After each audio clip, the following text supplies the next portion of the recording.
مدنی مذاکرہ مدنی مذاکرہ ماشاء اللہ ماشاء اللہ۔ علم و ادب کا سلسلہ مدنی مذاکرہ، عطار کی علمی ضیاء مدنی مذاکرہ۔ الحمدللہ رب العالمین والصلاة والسلام علی خاتم النبی، اما بعد فاعوذ باللہ من الشیطان الرجیم، بسم اللہ الرحمن الرحیم۔ صلاۃ والسلام علیک یا رسول اللہ وعلی آلک وصحابک یا حبیب اللہ، صلاۃ والسلام علیک یا نبی اللہ وعلی آلک وصحابک یا نور اللہ، نویت سنت الاعتکاف۔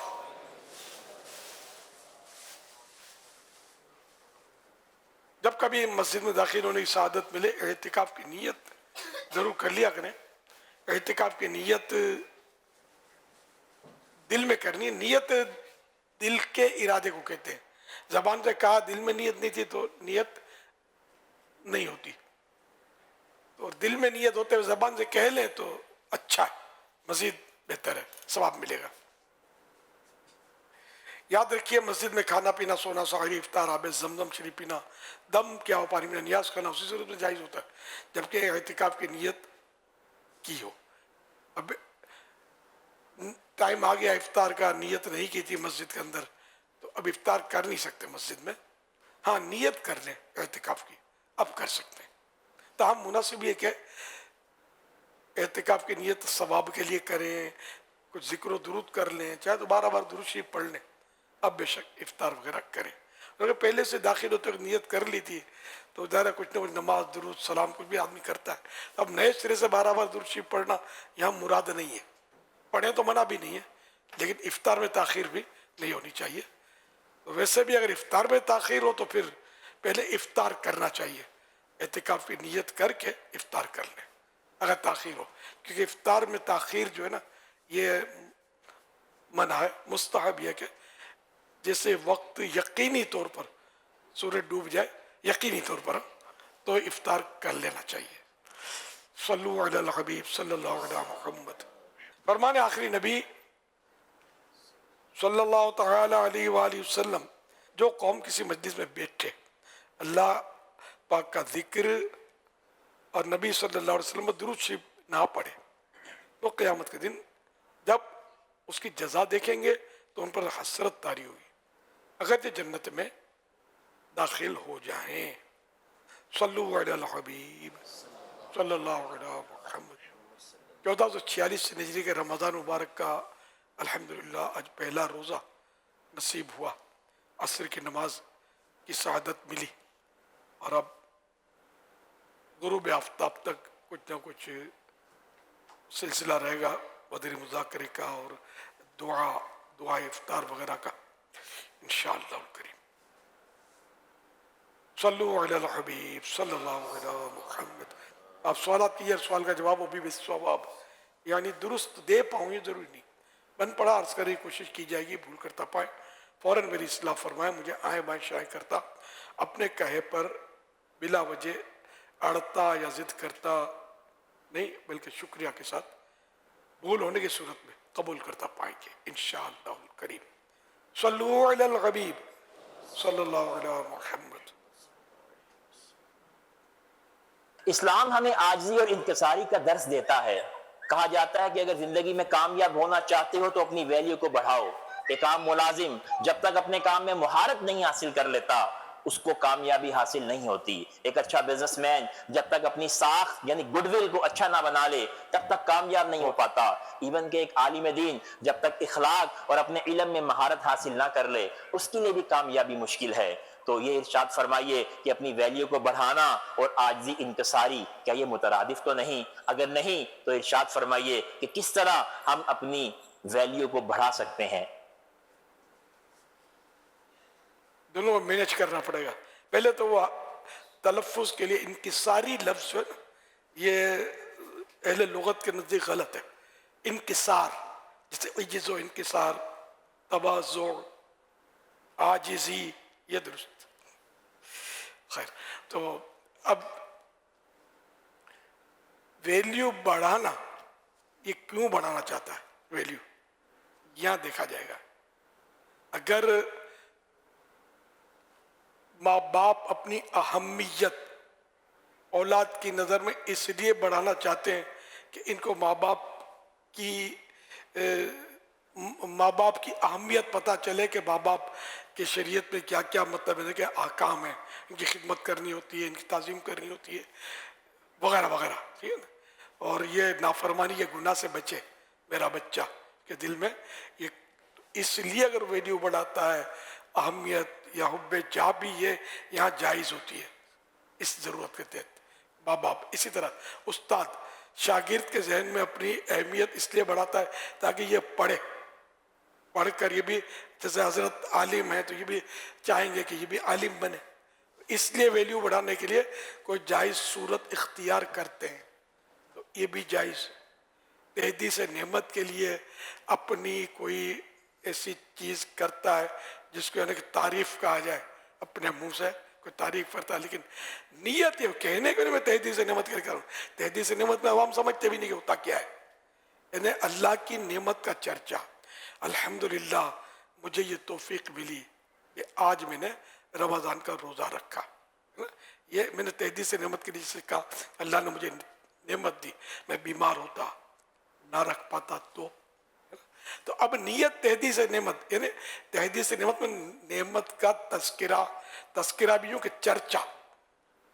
نعمت، چلو تذکرہ بھی لفظ چل جائے گا، نعمت کا ذکر نعمت کا تذکرہ. تو یہ مطلب کس لیے کر رہا ہے یہ. اچھا، پھر یہ کہ بعض صورتوں میں بھلے تحدیث نعمت کے لیے کر رہا ہے لیکن ماحول اس طرح کا ہوتا ہے، سامنے والا یا سامنے والے اس طرح کے ہوتے ہیں کہ ان میں تنفیر کی صورت پیدا ہوگی کہ یہ اپنی واہ چاہتا ہے، بدگمانی کے گناہ میں پڑیں گے. تو ایسے موقع پر بھی موقع محل دیکھ کر بندہ اپنے آپ کو سنبھال لے کہ ہمیں گناہ سے خود بھی بچنا ہوتا ہے اور دوسروں کو بھی گناہوں سے بچانا ہوتا ہے. جہاں کسی مستحب عمل کی وجہ سے لوگ گناہ میں پڑ جائیں گے یا غیبتوں میں پڑ جائیں گے یا معاذ اللہ کفریات بھی بک دیں گے، ایسے بھی ہوتے ہیں، تو وہاں اس مستحب کو ترک کیا جائے گا.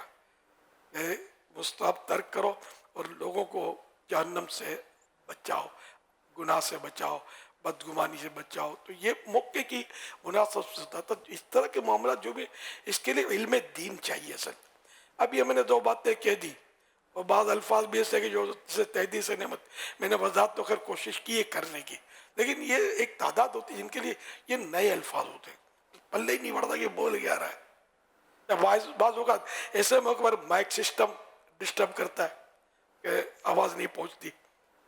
اب یہاں بھی ایسا ہوتا ہے، اتنی بڑی جگہ ہے کہ کہیں کہیں ایسا ہو جاتا ہے کہ بھئی یہاں آواز صاف نہیں آ رہی.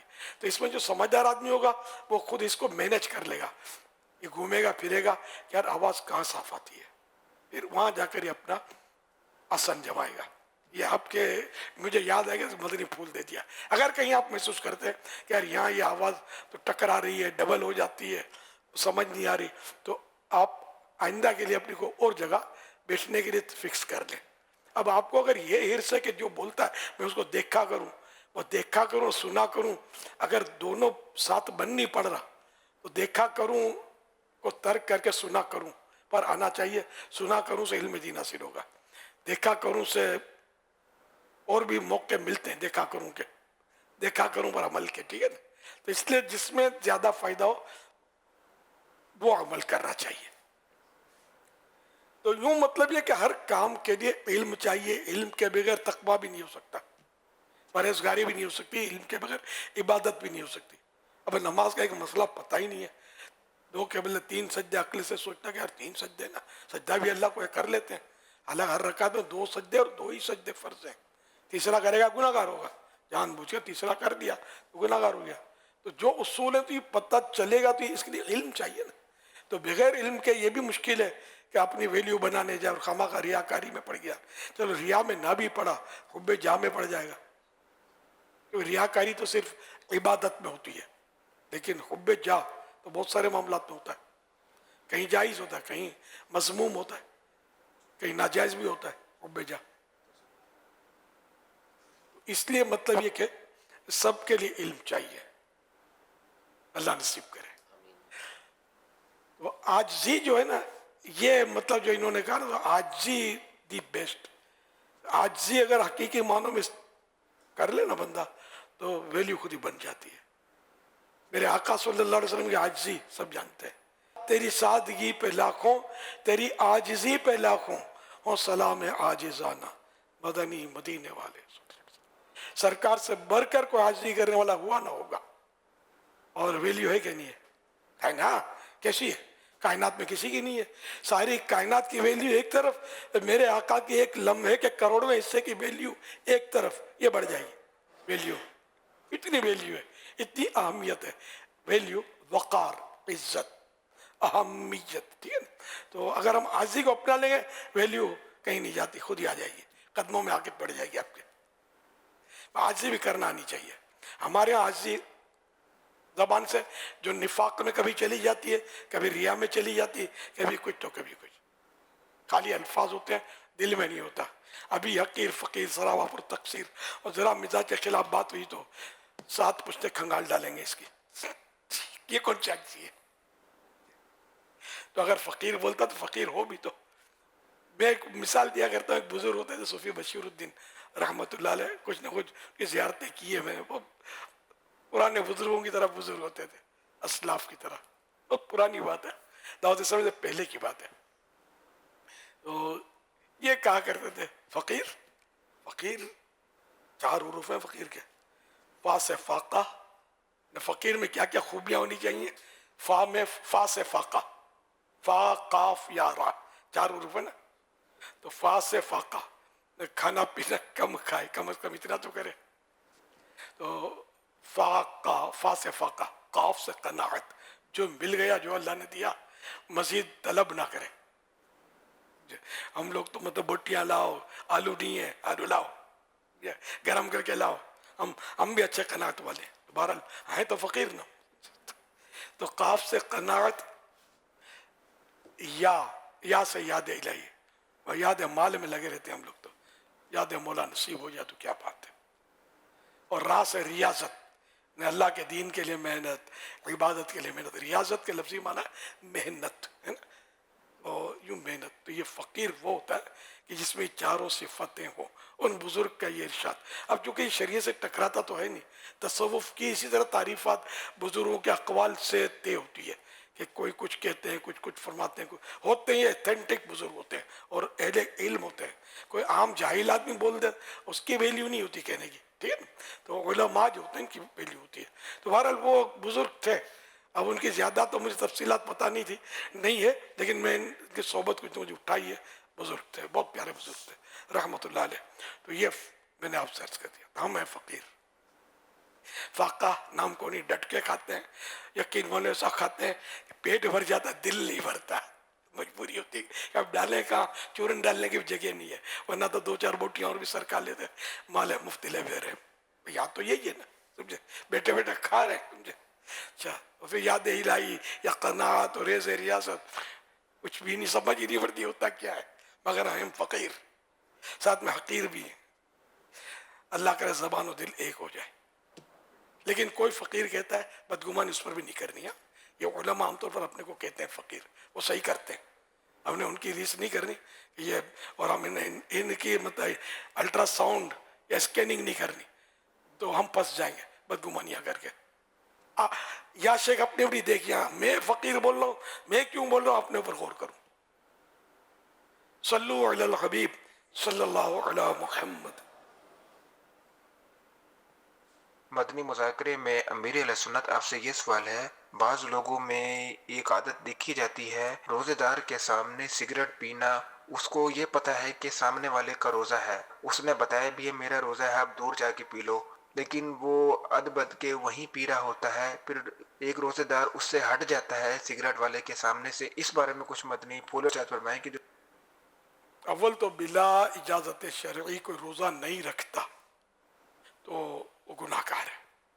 اب وہ سامنے کھاتا پیتا ہے تو یہ اس کے دوسرے مسائل ہیں کہ یہ بھی یوں یعنی یہاں تک کہ کسی کا روزہ ٹوٹ گیا رمضان شریف کا، نفل کی بات نہیں کر رہا، رمضان شریف کا روزہ ٹوٹ گیا تب بھی اس کو پورا دن روزہ دار کی طرح رہنا واجب ہے. لیکن روزہ ٹوٹ گیا تو اب بولے یار اب تو بھول چلو روزہ ٹوٹ چکا اب کھاؤ پیو جان بناؤ، نہیں، کھانا پینا نہیں ہے، روزہ دار کی طرح رہنا ہے. اب روزہ قضا یا کفارہ جو بھی ہے وہ اس کے اپنے احکام ہے، لیکن تو روزے دار کا بھی احترام ہے. بعض صورتوں میں جن کا روزہ نہیں ہوتا ان کو دوسروں کے سامنے کھانے پینے کی اجازت ہوتی ہے، لیکن یہاں جو صورت بتائی گئی وہ تو کوئی اللہ اس کو ہدایت دے، یعنی کہ بڑا خطرناک معاملہ ہے. ایک تو چوری، اوپر سینہ زوری، ایک تو روزہ نہ روکنا، پھر دوسرے کے سامنے سگریٹ پینا، تیسرا ہے کہ عبادت کرنے والے کو چڑھانا معاذ اللہ، کہ اس کے سامنے یعنی جس کو یہ عام لوگ ہرو بھرو جان بوجھ کر ضد کر کے سامنے سگریٹ پھونکنا، یعنی کئی گناہوں کا مجموعہ یہاں تو ہو رہا ہے. اس میں ایسے معاملے میں ایمان کا خطرہ ہوتا ہے. یہ بے باکی اسی کو بولتے ہیں کہ ایک تو بندہ گناہ چھپ کے کر رہے پر ڈرے، دوسرا ایک دوسرے کو بولتا پھرے اس کا حساب مارا، منہ توڑ دیا، اس کا دانت توڑ دیے، ٹکر ماری، نقصیر پھوڑ دی، بولتے اس طرح کے. یہ دادا گیر جو ہوتے ہیں جن میں عقل نہیں ہوتی، طاقت ہوتی ہے. طاقت تو ہاتھی میں بھی ہوتی ہے یار، عقل ہاتھی کو قابو کرتی ہے نا، ہاتھی بندے کو کہاں قابو کرتا ہے؟ عقل مین ہے، طاقت کا نمبر آتا ہے کسی بھی لسٹ میں، یہ عقل مین ہے، علم و عقل. سمجھے؟ اس طرح کے لوگ یہ اس طرح کی بعض اوقات حرکتیں کرتے ہیں، گناہ کرتے ہیں، اور یہ وہی چیز چوری اور سینہ چوری. اگر کبھی ایسا کیا تو توبہ کریں. یہ بے باکی کہلاتی ہے. گناہ میں بے باکی یعنی نڈر ہونا، بے خوف ہونا، اللہ کی نافرمانی کی تو کیا ہوا؟ توبہ استغفر اللہ. آدمی زمین میں گڑ جائے، اول تو اللہ کی نافرمانی کرے کائے کو یار، اگر ہو گئی تو شرم کے مارے ڈوب جائے. اللہ کی میرے رب کی میں نے نافرمانی کی، جس نے مجھے اتنا نعمتوں میں ڈبو کر رکھا ہے، وہ تیل لگا رہا ہوں میں اس کی رحمت کے دریا میں، اور پھر بھی میں پھر اس پہ بے باکی کا مسئلہ ہی نہیں ہے. گناہ کیا تو توبہ استغفر. ایسا کبھی بھی نہیں کرنا ہے، کبھی کیا ہے سچی توبہ، گناہ سے بھی توبہ، بے باکی سے بھی توبہ. اس میں ایمان کا خطرہ ہے بے باکی پہ، اس کو پرواہ نہیں ہے. اللہ کی نافرمانی کا، اللہ کی ناراضی کا کوئی اس کو احساس ہی نہیں ہے. ڈرے آدمی اللہ کی ناراضی سے یار. ماں کی ناراضی سے ڈرتے ہیں، باپ کی ناراضی سے ڈرتے ہیں، استاد کی ناراضی سے ڈرتے ہیں، مسجد کا امام ہو اس کی ناراضی سے ڈرتے ہیں. اب تو خیر دور تھوڑا تبدیل ہے، ورنہ ہم نے دیکھا تھا کسی دور میں کوئی سگریٹ پیتا تھا نا، امام صاحب، روزے کی بات نہیں کر رہا، جنرل سگریٹ پیتا تھا، امام صاحب آ رہے ہیں یا کوئی نیک نمازی آدمی آ رہا ہے، یوں پیچھے کر دیتے تھے یا یوں کر کے یوں بجھا کے پھینک دیتے تھے کہ امام صاحب یا نیک نمازی آدمی میری سگریٹ نہ دیکھ لے. اب وہ دور پتہ نہیں ہے نہیں ہے. میں جب عوام میں ہوتا تھا میں نے یہ مناظر دیکھے ہیں، ایک نہیں 100 بار دیکھے. پہلے لوگ کرتے تھے، بڑے بوڑھے جو میری تائید کریں کہ واقعی ایسا ہوتا تھا. اب بھی ہے نا، لیکن کم ہو گیا ہے. پہلے بہت تھا یار. یہ ایسا ادب کرتے تھے کہ جس کی یار مزار کے قریب سے گزرتے کسی مزار کے، اب تو باتیں بناتے ہیں کہ اس میں پتہ نہیں کس کا کون دفن ہے، کیا دفن ہے. یار اس کی آپ کو کس نے تحقیق سونپی، کس نے کہ اس کو کھول کے دیکھو کہ اندر کون ہے یار. اپنی کرنا یار، تو ادب کرے گا ثواب ملے گا. تو پہلے کیا کرتے تھے، جیسے رومال نکالا سر پہ رکھ لیا یا نکلے تو یوں یوں کر کے ادب سے یوں گزر جاتے تھے لوگ مزار کا. اللہ کو کون سا عمل پسند آ جائے نہیں کہہ سکتے. ادب جو ہے نا یہ بہت بڑی شے ہے. اعلیٰ حضرت نے بعض جگہ پر یہ عربی مقولہ لکھا ہے، یہ نہیں کہ یہ کوئی شرعی حکم ہے، ادب کی صورتیں ہیں. تو اعلیٰ حضرت نے فرمایا کہ میرے کان میں کسی نے کہا، شاید کوئی شعر اپنے نقل کیا ہے کہ لا دین لمن لا ادب اللہ، کہ اس کا کوئی دین نہیں جس میں ادب نہیں. تو اسلام ادب ادب ادب، اور اہل سنت کا مذہب جو ہے نا یہ مذہب مہذب کہلاتا ہے. آپ نے سنا ہوگا مذہب مہذب، تو اس میں ادب، ولی کا ادب، صحابی کا ادب، اہل بیت کا ادب، سادات کا ادب، علماء کا ادب، مفتیان کرام کا ادب، پیران نظام کا ادب، نیک بندوں کا ادب، نمازیوں کا ادب، ماں باپ کا ادب. ادب ہی ادب بھرا ہوا ہے اہل سنت میں. بے باکی نہیں ہے، اڑی نہیں ہے، نخرے نہیں ہیں، تنقید نہیں ہے. جو واقعی اہل اللہ جو ہیں بس ان کا ہمارے ادب کے سوا کچھ نہیں. ادب ہاتھ باندھنے کو نہیں کہتے، الفاظ کا بھی خیال رکھے، خشوع خضوع، آواز دھیمی رکھنا، بہت صورتیں ادب کی بنتی ہیں، دل میں احترام ہو. اللہ پاک نصیب کر دے. بس صلو علی الحبیب صلی اللہ علی محمد. کچھ سوالات ہیں. حضور یہ ارشاد فرمائیے کہ ماہ رمضان آتا تو نبی اکرم صلی اللہ تعالی علیہ وآلہ وسلم کی کیفیت کیا ہوتی؟ حضرت بی بی عائشہ صدیقہ رضی اللہ عنہ فرماتی ہیں کہ جب رمضان شریف آتا تو اللہ کے پیارے نبی صلی اللہ علیہ وسلم کے مبارک چہرے کا رنگ تبدیل ہو جاتا. خوف خدا یا اس کے رمضان کی ہیبت کہیے، رمضان کی تعظیم کہیے، تو رنگ بدل جاتا. اس سے بڑھ کر کیا کیفیت؟ ہم تو پتہ ہی نہیں چلتا، چاند آ گیا، نظر آ گیا، مزہ آ گیا، مزہ آ گیا. ایک بعضوں کو مزہ آیا، بعضوں کو عید کی تیاری سوچی کہ عید آئے گی، یوں کریں گے یوں کریں گے. رمضان خدا کی قسم مطلب رحمت کا دریا ہے، رحمت کا دریا. یعنی کہ میں بس انتظار کر رہا تھا کہ بس رمضان آ جائے، اب میں رحمت کے دریا میں آ گیا، جان میں جان آ گئی جیسے. الحمدللہ. تو رمضان رمضان ہے. حدیث پاک میں نے بیان کی نا، اس کی شرح یہ ہے، حضور اکرم صلی اللہ علیہ وسلم خوف محسوس فرماتے ہیں کہ کہیں کوئی ایسی صورتحال نہ پیش آئے جس کے سبب اللہ پاک کے حقوق میں کوتاہی ہو جائے، اللہ پاک کا حق جو ہے اس میں کوئی کمی آ جائے. حوالہ فیض القدیر صفحہ 6681. میں نے جو عرض کیا تھا شاید وہ بھی بنتا تو ہے. ہاں پیارے آقا صلی اللہ علیہ وآلہ وسلم کا ماہ رمضان میں عبادات کے تعلق سے کیا معمول تھا؟ اللہ کے سب سے آخری نبی صلی اللہ علیہ وسلم کی رمضان مبارک میں عبادات بہت زیادہ بڑھ جاتی، خصوصاً آخری عشرے میں، آخری دستے میں اور بڑھ جاتی. سحری سے متعلق نبی اکرم صلی اللہ علیہ وآلہ وسلم کا انداز مبارک بیان فرمائیے. اللہ کے پیارے پیارے سب سے آخری نبی صلی اللہ علیہ وسلم خود بھی سحری فرماتے ہیں اور اسے کرنے کا حکم بھی دیتے. ایک حدیث میں ارشاد ہوا، سحری پوری کی پوری برکت ہے، تم اسے مت چھوڑو، بل ایک گھونٹ پانی لو، بے شک اللہ پاک اور اس کے فرشتے سحری کرنے والوں پر رحمتیں بھیجتے ہیں. حوالہ مسند امام احمد، حدیث نمبر 11086. آپ نے سرکار دو جہاں صلی اللہ علیہ وسلم کے سحری کے تعلق سے جو ارشاد فرمایا، حدیثیں بھی بیان فرمائی. اب یہ ارشاد فرمائیے کہ بغیر سحری کے روزہ رکھنا کیسا؟ روزہ ہو جاتا ہے، لیکن یہ کہ بعض لوگ سحری نہ کر کے روزہ رکھنے کو بہادری سمجھتے ہیں، یہ غلط ہے. سنت چھوڑنا بہادری نہیں ہے، سنت پر عمل کرنا بہادری ہو سکتا ہے، چھوڑنا نہیں. تو اس لیے چاہے پانی پی لے سحری کی نیت سے، ابھی دنیا کو کہتا نہ پی رہے کہ پانی پی کے روزہ رکھا ہے، اس میں نہیں ہے دکھاوا، نہیں ہے. عبادت صرف اس رب کی، جس رب کی عبادت کرتے ہیں اس کے لیے کرتے ہیں، اسی کو پتہ چلے، بلا ضرورت کسی کو اظہار کی حاجت نہیں ہے. صلو علی الحبیب صلی اللہ علی محمد. آپ صلی اللہ علیہ وآلہ وسلم سحری کے لیے کیا پسند فرماتے تھے؟ اکثر کھجوریں کھا لیتے، سحری میں اکثر کھجوریں کھا لیتے. پیارے آقا صلی اللہ علیہ وآلہ وسلم افطار کس چیز سے کرتے تھے؟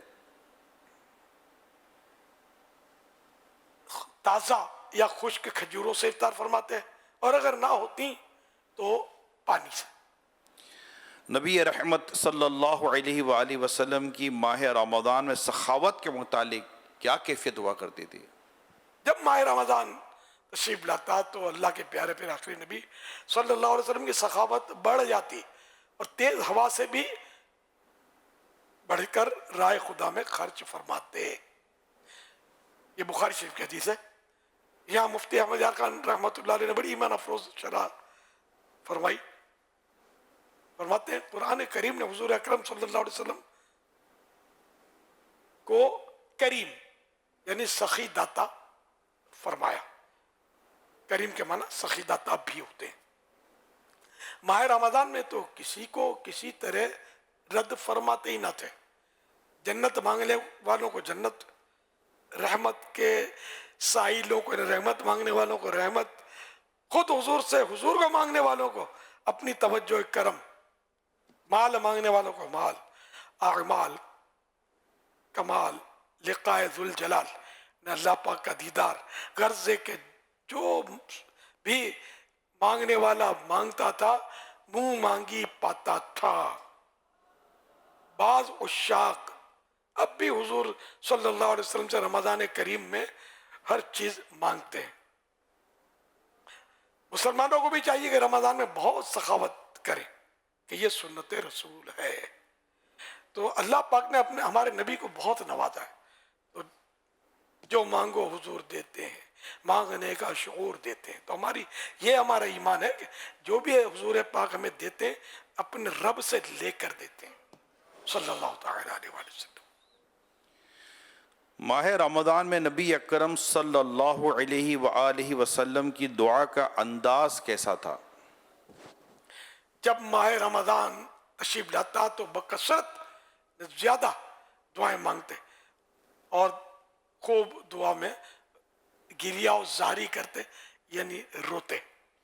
کیا نبی اکرم صلی اللہ علیہ وسلم ماہ رمضان میں تقوی فرماتے؟ جی ہاں، رمضان مبارک، رمضان کریم کے آخری عشرے کا اعتکاف فرمایا کرتے۔ یہ بھی ہے، 1 مہینے کا اعتکاف بھی کیا ہے، 20 دن کا بھی اعتکاف کیا ہے۔ تو اس طرح مطلب ہے کہ تلاش لیلۃ القدر سارے ماہ میں جاری رکھی، اور آخر کار اس سے جو حدیثوں سے مستفاد جو سیکھنے کو ملا کہ آخری عشرے کی طاق راتوں میں پایا۔ پیارے آقا صلی اچھا، یہ لیلۃ القدر کی مختلف روایتیں ہیں، یہ کچھ میں نے اس میں سے عرض کیا آپ کو۔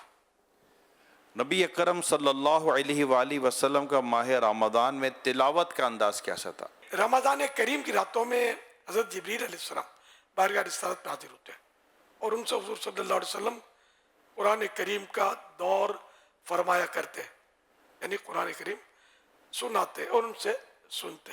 اور جب آخری سال آیا حیات مبارکہ کا تو 2 مرتبہ دور فرمایا تھا، اور مسجد نبوی شریف میں اس جگہ کی ابھی تک نشاندہی آخر تک جب تک میں نے دیکھی ہے، ایک چھوٹا سا، عظمت میں بہت بڑا، دیکھنے میں چھوٹا سا چبوترا بنا ہوا تھا، جس میں کہا جاتا تھا کہ یہاں جبریل امین سرکار صلی اللہ علیہ وسلم جبریل امین قرآن کریم کا دور کیا کرتے تھے، زیارت کی، باب جبریل کے قریب ہے، یہ میں نے زیارت کی، لیکن اب پتہ نہیں وہ ہے یا چھپا دیا گیا ہے، واللہ اعلم۔ نبی اکرم صلی اللہ علیہ وآلہ وسلم کا ماہ رمضان میں قیام اللیل یعنی رات کی عبادات کے تعلق سے کچھ فرمائیے۔ رات کو طویل قیام یعنی طویل عبادتیں فرماتے ہیں، اور تہجد میں خشوع اور خضوع کے ساتھ تہجد ادا فرماتے ہیں۔ پیارے آقا صلی اللہ علیہ وسلم کا روزے کی حالت میں کیا انداز ہوا کرتا تھا؟ پیارے آقا صلی اللہ علیہ وسلم انتہائی صبر و تحمل کا مظاہرہ فرماتے تھے۔ روزے میں صبر کرتے تھے، سخت گرمیاں ہو جائے، روزے میں صبر، بولتے رہتے نا بہت روزہ لگا ہے، بہت یہ پیاس لگی ہے، زبان سوکھی ہے، خالی خالی باتیں بناتے لوگ، روزہ بھی پورا کرنا ہے، ایسی باتیں نہیں کرو۔ عبادت میں دل تنگ ہونا اچھا نہیں ہے، صبر، عبادت پر صبر بہت افضل صبر ہے، گناہ پر صبر یہ بھی بہت افضل صبر ہے، نہ گناہ سے بچانا خود کو نہیں دل کرتا ہے، نہیں کرنا، نہیں صبر گناہ پر، یہ بھی بہت افضل صبر ہے۔ صلو علی الحبیب صلی اللہ علی محمد۔ کیا نبی اکرم صلی اللہ علیہ وآلہ وسلم روزے کی حالت میں مسواک کا استعمال فرمایا کرتے ہیں؟ جی ہاں، سنن ابی داؤد شریف کی حدیث نمبر 2364، حضرت عبداللہ بن عامر رضی اللہ عنہ اپنے والد محترم رضی اللہ عنہ سے روایت کرتے ہیں کہ انہوں نے نبی کریم صلی اللہ علیہ وسلم کو روزے کی حالت میں مسواک کرتے ہوئے دیکھا۔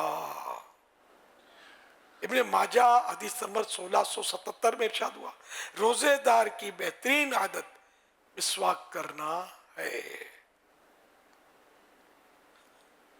واللہ تعالی اعلم ورسولہ اعلم عز وجل صلی اللہ تعالی علیہ وآلہ وسلم۔